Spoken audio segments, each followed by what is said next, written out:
Les forces armées de la République démocratique du Congo informent l'opinion nationale et internationale que, depuis 16h15 de ce vendredi 10 juin 2022, l'armée rwandaise a tiré une dizaine de bombes sur les territoires de la République démocratique du Congo.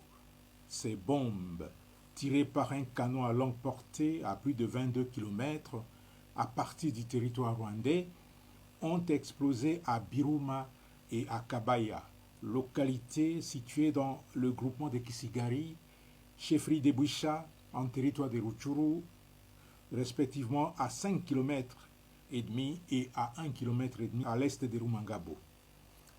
Pour les bombes de Kibaya, tombées plus précisément dans l'enceinte de l'Institut Saint-Gilbert, les bilans encore provisoires est de 2 enfants de sexe masculin tués.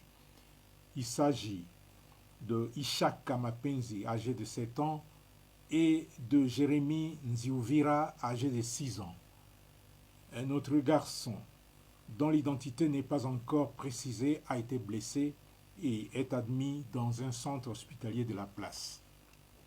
En plus du bilan humain, l'armée rwandaise a bombardé toute une école, ce qui constitue à la fois un crime de guerre et un crime contre l'humanité.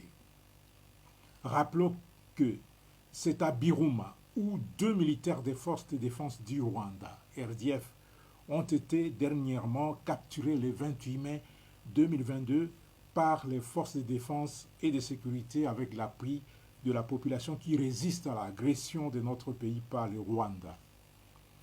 Pour non seulement justifier ces bombardements destinés à punir la population qui avait aidé à capturer les militaires des forces spéciales rwandaises, mais aussi fluer et tromper la communauté internationale sur ses intentions belliqueuses, le Rwanda a publié le communiqué selon lequel les FARDC auraient tiré des bombes sur le territoire rwandais. Même stratagème est utilisé pour justifier les dernières attaques de Rumangabo et de Kibumba.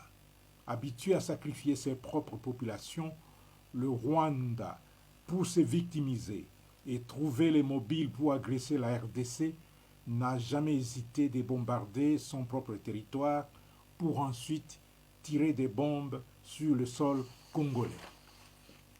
En plus, pour confirmer le soutien de l'armée rwandaise au M23, nous sommes en possession des images de drones attestant l'occupation de Tchanzu et de Runyonyi par les forces de défense du Rwanda RDF. Les forces armées de la République démocratique du Congo, avec l'appui de la MONUSCO, ne sont pas restées les bras croisés face à la cruauté des occupants. Elles continuent à riposter et à se défendre pour sauvegarder l'intégrité du territoire national et protéger les populations congolaises jusqu'au sacrifice suprême. Les forces armées de la République démocratique du Congo exhortent la population de maintenir la vigilance totale et de dénoncer toute présence suspecte.